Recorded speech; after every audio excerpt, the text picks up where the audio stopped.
계시죠? 예, 피도 눈물도 없다.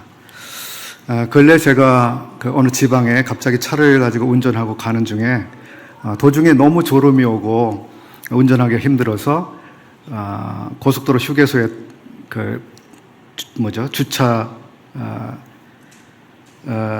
주유를 하면서 그 옆에 커피숍이 있어가지고 이제 주유소에 파킹을 하고 커피를 한 잔 사러 갔는데 누군가 따라오면서 막 크게 이제 외쳐 부릅니다. 그래서 저를 잡아 세웠죠. 그러면서 거기 세우시면 안 됩니다. 그래서 잠깐 한 5분이면 제가 커피 한 잔만 사올게요. 잠깐만 기다려주세요. 그랬더니 그건 당신의 사정입니다. 어서 빼주십시오. 이런 얘기를 들었습니다. 뭐 이런 이야기를 많이 듣고 사시죠? 비슷한 이야기. 예. 그건 당신 사정입니다. 당신이 알아서 하세요. 소위 피도 눈물도 없다고 하는 것이 다시 한번 느껴지는 그런 순간들이 되어지는데요. 우리가 살아가고 있는 이 사회가 얼마나 참 빠듯하고 팽팽한 그 긴장감으로 이어져 있는지요. 참 많은 분들이 그런 경험을 하시면서 사시는 것 같습니다.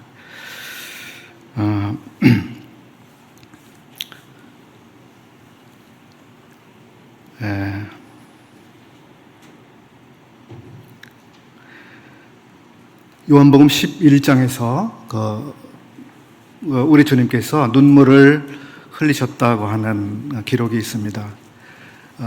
예수께서 눈물을 흘리시더라 이렇게 말씀하신 곳이 있습니다. 유대인들이 참 슬퍼하고 아파하면서 절망적인 눈물을 흘렸을 때 주님의 마음에 참 깊은 동정심이 생기셨습니다. 그리고 눈물을 흘리셨습니다. 예레미야 선지자는 그 애가에서 주의 자비와 긍휼이 무궁하심으로 이렇게 표현을 하기도 했습니다. 이 하나님의 자비, 또 하나님의 동정, 하나님의 눈물, 이런 것이 없으면 오늘날 우리가 어떻게 살아갈까? 오늘 제가 나누려고 하는 내용은 시편 84편의 내용인데요. 그 가운데 3절을 보게 되면 만군의 여호와여 주의 제단에서 참새도 제 집을 얻고 제비도 새끼 둘 보금자리를 얻었나이다. 주의 집에 거하는 자가 복이 있나이다. 이런 구절이 나옵니다. 참 이 주님의 집이 얼마나 놀라운 집인지, 얼마나 은혜로 가득 차 있는 집인지, 참으로 은혜를 받을 수 없을 것이라고 여겨지던 그 모든 존재들에게 임하는 이 하나님의 풍성한 은혜, 그 긍휼의 풍성하심. 참새도 자기 집을 얻고 제비도 새끼줄 보금자리를 얻었나이다. 누가 이 참새를 돌아보며 제비를 돌아보나요? 그러나 하나님의 집에서 그런 은혜를 얻고 있습니다. 우리가 이 하나님의 집, 또 이 교회로 이렇게 함께 모이게 될 때에 여기에서 하나님의 놀라우신 은혜가 발견되고 또 우리가 그 은혜 안에서 만족을 얻고 살아갑니다. 계시록 21장 4절에 또 보니까 3절을 먼저 보시게 되면 하나님의 장막이 사람들과 함께 있음에 하나님이 저희와 함께 거하시리니 저희는 하나님의 백성이 되고 하나님은 친히 저희와 함께 계셔서 참으로 우리에게 소망으로 가득한 그러한 시간이죠. 모든 분들이 기다리는 시간, 하나님과 온전히 함께 있는, 하나님의 집에서 함께 지내는 그러한 그날. 그런데 이 하나님께서 백성들과 함께 계시는 그때에 하나님이 백성들 가운데 거하시고 또 성도들이 하나님과 함께 있게 되는 그러한 날 첫 번째 되어지는 일이 4절에 보여지고 있습니다. 모든 눈물을 그 눈에서 씻기심에. 참으로 사람들이 흘려온 눈물이 어떤 눈물인지, 눈물을 흘리면서 살아갈 수밖에 없는 이 삶, 인생들의 고단함과 고통과 아픔과 절망과 외로움과 그 수많은 종류로부터 흘렸던 그 많은 눈물들, 그것을 우리 하나님께서 아시고, 그리고 맨 처음 하시는 일이 모든 눈물을 그 눈에서 씻겨주시는, 이런 것이 하나님께서 그 백성들에게 하시는 첫 번째로 이렇게 나오고 있습니다. 참 의미가 있는 것이라고 생각합니다. 이때 성도들의 눈물은 다 씻어지고 더 이상 눈물이 없겠다고 하셨는데요. 성도들의 눈에서 이제 눈물이 다 사라질 때 하나님의 눈에서도 비로소 눈물이 멈추시는 그런 때가 되리라고 저는 생각해 봅니다. 오늘 제가 나누려고 하는 84편, 시편 84편 한번 열어주시면 감사하겠습니다. 오늘 제가 여러 페이지를 이렇게 준비를 해봤습니다만 시간이 되는 데까지 나누고 시간을 지키고 맞춰보겠습니다. 먼저 시편 84편을 열어서 읽어보도록 하겠습니다. 윤영채 형제님 맨 앞자리에 계시는데요. 한번 이렇게 좋은 목소리를 한번 읽어주시면 감사하겠습니다. 마이크 좀 대시고요.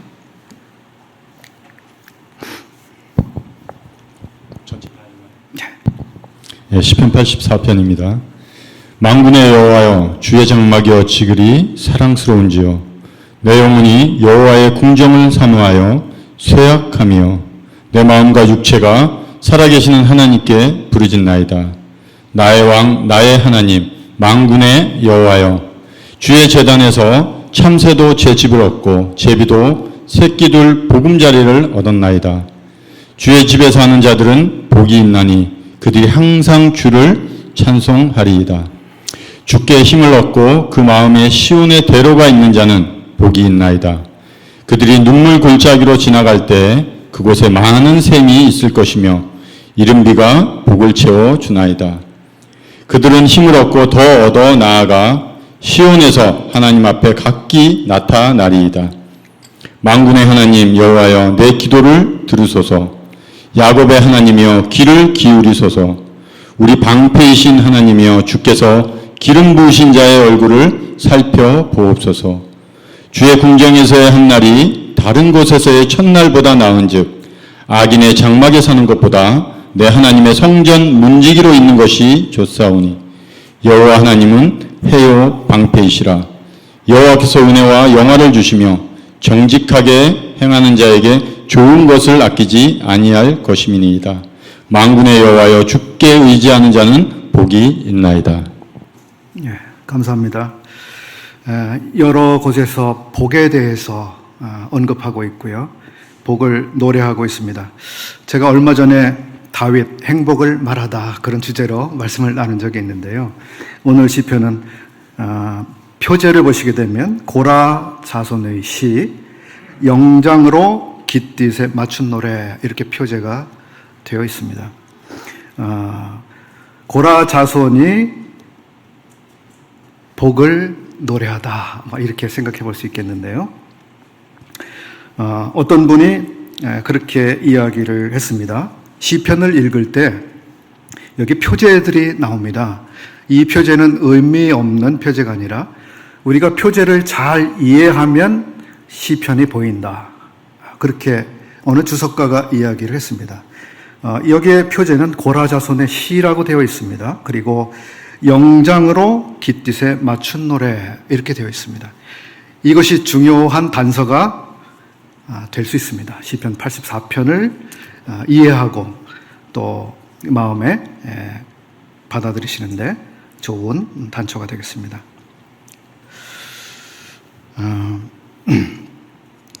여기 고라 자손의 시, 제가 이제 본문을 살펴보기 전에 이 표제에 대해서 조금 나누겠습니다. 고라 자손의 시입니다. 고라 자손의 시. 여기 시라고 되어 있습니다만은 이 시편에 나와 있는 이 모든 시들은 단순한 문학 양식으로서의 시가 아니라 한 편의 노래였습니다. 당시 성전에서 성도들이 불렀던 성가곡이라고 할까요? 이 거룩한 노래들이었습니다. 그래서 이 84편 역시도 이 사람들이 불렀던 노래였습니다. 단순한 시가 아니었죠. 그래서 곡조가 있습니다. 깃뜻에 맞춘 노래입니다. 여기 고라 자손들이 이 시를 만드는 것으로 이렇게 보여지고 있습니다. 고라 자손들. 이 고라 자손들이 누구인가를 우리가 알게 되면 여기에서 이 고라 자손들이 왜 이러한 놀라운 노래를 부르고 있는지 설명하게 보여지실 것입니다. 이 고라 자손들은 사실 여기 84편 외에도 뒤에 나오는 85편도 보시면 고라 자손의 시라고 되어 있고요. 그 외에도 전체 11편의 시가 이 고라 자손들에 의해서 만들어진 시입니다. 맨 처음에 나오는 고라 자손의 시는 42편에 나오고 있고요. 44편에서 49편까지, 그리고 84편과 85편, 87편과 88편이 고라 자손의 시입니다. 오늘은 그 중에 이제 한 편을 보게 되어졌습니다. 이 고라 자손들은 성전에서 부르는 이러한 노래를 여기 지은 사람들, 그리고 노래를 부른 사람들로 나타나고 있습니다. 고라 자손들은 성전에서 노래하는 일을 맡았던 사람들입니다. 성직이죠. 아주 거룩한 직분의 일부분을 맡아서 하나님께 봉사했던 사람들이었고, 특별히 음악이라고 하는 것을 통해서 드리고 있었습니다. 역대하 20장 18절을 보시게 되면 고핫 자손과 고라 자손에게 속한 레위 사람들은 서서 심히 큰 소리로 이스라엘 하나님 여호와를 찬송하니라. 여기 역대하 20장 부분은 바로 여호사밧 왕 때에 아람 국가가 수많은 군대를 이끌고 아주 위협적으로 이 공격해 들어오고 있는, 그래서 풍전등화와 같은 그 위기에 있었을 때에 여호사밧 왕은 실제로 자기들의 그 전력, 무기 이런 거 가지고는 싸움이 될 수 없는 상황임을 너무 잘 알고 있었습니다. 그때 왕은 바로 이 노래하는 사람들을 통해서, 그리고 모든 백성들과 함께 여호와를 찬송하도록 그렇게 명했습니다. 그리고 실제로 그 사건은 그렇게 하나님의 사람들, 그리고 온 백성들이 찬양을 부를 때에 그 패배가 너무도 명백해 보였던 그 전쟁이 승리하는 그런 결과를 가져오게 됐습니다. 역대상 26장 1절을 보게 되면 그들은 이 성전에서 노래하는 사람들 뿐만 아니라 성전의 문지기이기도 했습니다. 역대상 26장 1절 말씀은 고라 사람들의 문지기 반들은 이러하니라. 아삽의 가문 중 고레의 아들 무셀레마라. 고라와 무라리 자손의 문지기의 직책은 이러하였더라. 여기 84편에 나는 하나님의 집에서 문지기로 있는 것이 좋다고 아까 한 구절이 있었잖아요. 이들은 실제 하나님의 집에서 여호와의 전에서 문지기로서 봉사했던 사람들이기도 했습니다. 자, 이러한 배경이 있습니다. 고라 자손들에게. 또 이와 아울러서 역사 속에서 그들은 누구였는지를 조금 더 찾아볼 수 있습니다. 민수기의 광야 역사 가운데서 그들은 너무 뚜렷하게 드러났던 하나의 가족이었습니다. 민수기 16장 1절 이하의 16장 전체, 그리고 뒤에 한두 장을 더 이어가고 있는 그 사건들 속에서 이 고라 자손들은 어떤 사람들이었는가? 매우 반역적인 사람들로 나타나 있습니다. 민수기 16장 1절 이하를 몇 구절 제가 읽어드리겠습니다. 레위의 증손 고핫의 손자 이스알의 아들 고라와 르우벤 자손 엘리압의 아들 다단과 아비람과 벨렛의 아들 온이 당을 짓고, 파당을 만들고 이스라엘 자손 총회에서 택함을 받은 자 곧 회중 가운데에 이름 있는 지휘관 250명과 함께 일어나서 모세를 거스르니라. 모세가 또 고라에게 이르되 너희 레위 자손들아 들으라. 이스라엘의 하나님이 이스라엘 회중에서 너희를 구별하여 자기에게 가까이 하게 하사 여호와의 성막에서 봉사하게 하시며 회중 앞에 서서 그들을 대신하여 섬기게 하심이 너희에게 작은 일이겠느냐. 하나님이 너와 내 모든 레위 자손으로 너와 함께 가까이 오게 하셨거늘 너희가 오히려 제사장의 직분을 구하느냐. 만일 여호와께서 새 일을 행하사 땅의 입을 열어 이 사람들과 그들의 모든 소유물을 삼켜 산채로 스올에 빠지게 하시면 이 사람들이 과연 여호와를 멸시한 것인 줄을 너희가 알리라.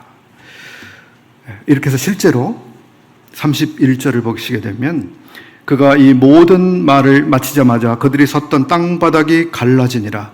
땅이 그 입을 열어 그들과 그들의 집과 고라에게 속한 모든 사람이 그들의 재물을 삼키매 그들과 그의 모든 재물이 산채로 스올에 빠지며 땅이 그 위에 덮이니 그들이 회중 가운데서 망하니라. 정말 무서운 일이 일어났습니다. 하나님의 심판이 얼마나 엄해하신지요. 특별히 그 중심에 여기 고라 자손들이 나오고 있는데요. 고라 자손들은 말하자면 반역한 무리들이었고요. 하나님의 심판을 바로 받았던 그러한 가족이었습니다. 그런데 민수기 26장 11절을 보시게 되면 이 고라의 아들들은 죽지 아니하였더라 라고 하는 기록이 한편 나타나고 있습니다. 즉 고라의 친아들들은 그때 산채로 음부에 빠지지 않았습니다. 아마 다른 데를 피신했는지 어떻게 됐는지 정확히 모르겠습니다만 그 아들들은 그때에 살아남았습니다. 근데 어쨌든 고라라고 하는 이 거대 가문은 다 심판을 받게 되어졌었죠. 이 고라의 사건에 대해서 신약성경 유다서에서는 이렇게 말씀하고 있습니다. 고라의 패역이라고 기록을 하고 있습니다. 참으로 그건 패역한 일이었습니다. 정말 자기들이 해서는 안 될 생각을 했고 거스르지 말아야 될 이 하나님의 질서를 거스리고 자기들이 지켜야 될 위치를 떠나는 그러한 일을 그들이 했습니다.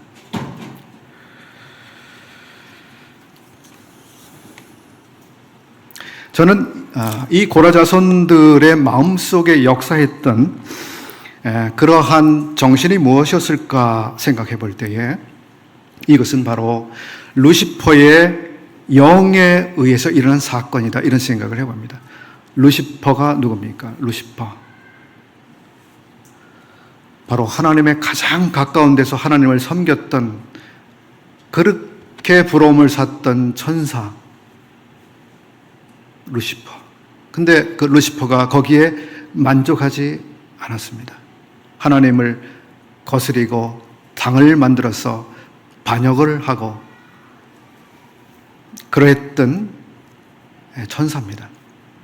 그 천사가 소유했던 그러한 영, 루시퍼의 영이 이 사람들을 자극을 했던 것 같습니다. 사도 바울은 신약 성경에서 그러한 정신에 대해서 불순종의 아들들 가운데서 역사하는 영이라고 표현하고 있습니다. 불순종하는 세계의 특성, 그리고 모든 불순종하는 사람들의 마음을 사로잡고 있는 그러한 영이 도대체 누구인가? 불순종의 아들들 가운데서 오늘날도 역사하고 있는 그러한 영, 오늘날도 있는 것이죠. 우리들 가운데서 영향력을 발휘할 수도 있는 영이죠. 얼마든지 사람들을 부추겨서 이 하나님의 살아계심과 그분의 권위를 도전하는 그리고 그분을 무시하는 그러한 일들을 벌일 수 있는 그러한 강력한 역사가 오늘날도 여전히 일어날 수 있는 것입니다. 이러한 일에 우리가 정신을 차릴 필요가 있겠죠. 고라 자손들은 어쨌든 그러한 악한 영에 의해서 미혹을 받았다고 저는 이해를 하고 이 고라의 온 가족이 말하자면 반기를 들고 일어났습니다. 왜 우리는 제사장들처럼 하나님께 나아가서 제사를 드리지 못하고 그저 제사장들을 섬겨주는 제2인자밖에 되지 못하는가? 아마 그러한 불만들이 있었던 게 아닌가 싶습니다.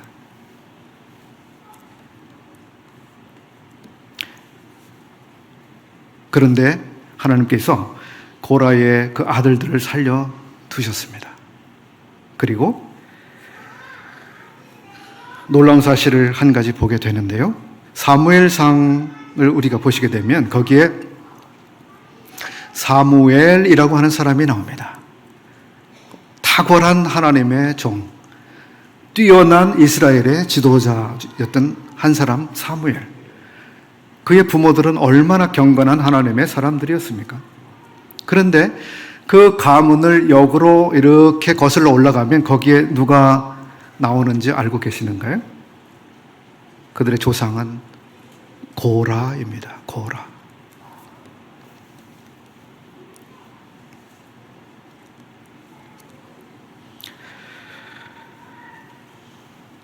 그러한 패역한 가문, 하나님의 정말 어마어마한 심판을 통해서 그대로 산채로 묻혀져 버리는 그러한 중심에 있었던 그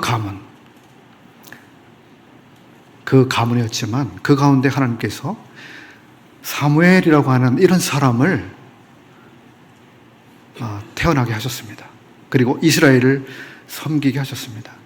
사무엘의 모든 말이 하나도 땅에 떨어지지 않도록 하나님이 그렇게 하셨다는 말씀이 나옵니다. 얼마나 높이신 거예요. 그런데 그 역사를 조금 더 내려가 보시게 되면 이 사무엘의 두 아들이 또 망나니로 살았습니다. 사무엘이 참 경건하게 백성들을 다스리고 공정하게 재판해서 하나님의 의를 그 나라 중에 드러내는 그러한 지도자로 섬겼는데 그 두 아들은 망나니로 살았습니다. 사무엘상 8장 1절에 보게 되면 사무엘이 늙음에 그의 아들들을 이스라엘 사사로 삼으니 이렇게 하면서 3절에 그의 아들들이 자기 아버지 행위를 따르지 아니하고 이익을 따라 뇌물을 받고 판결을 굽게 하니라.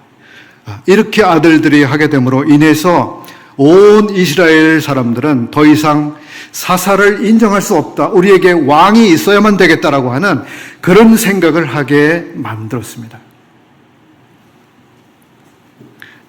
아버지의 놀라운 참 영광스럽고 존경스러운 그런 삶에 시궁창모를 그 아들들이 갖다 덮어버리는 이러한 일이 생겼습니다. 이게 고라의 가문들, 고라의 후손들 가운데서 그 조상들이 행했던 일, 그 후손들 가운데 일어났던 일들이었습니다. 그런데 지금 우리가 오늘 살펴본 시편 84편은 바로 그 후손들, 즉 사무엘의 아들들, 거기서 또 끝나는 게 아니라 하나님의 은혜의 역사는 거기서 멈추지 아니했습니다. 그리고 다윗 시대에, 솔로몬 시대에 그들은 다시금 하나님을 섬기는, 하나님의 집에서 섬기는 놀라운 특권으로 다시 부르심을 받았습니다. 그리고 그들이 만든 노래가 시편 84편입니다. 그래서 이 84편의 내용들을 우리가 자세히 들여다보면 이 하나님의 은혜가 얼마나 놀라운지, 하나님의 집에 살게 하는 이 은혜가 얼마나 놀라운 특권인지, 이 하나님의 집에 은혜가 얼마나 풍성한지 우리로 보게 하는 것이죠. 제가 원래 생각했던 것은요, 2시간을 생각했습니다. 그래서 첫 시간에는 오프닝을 이렇게 하고요. 또 기회가 되면 제가 이제 본문을 조금 나눌 생각이었습니다. 시간이 됐기 때문에 여기까지 하고 마치겠습니다. 주님께서 참 이 시편 84편을 통해서 이 영광의 풍성하신 우리 주님을 다시금 우리 마음에 생각하게 하시고 또 가르쳐 주셔서 그 은혜로 더욱 만족한 성도의 삶을 살도록 복 주시기를 원합니다. 감사합니다.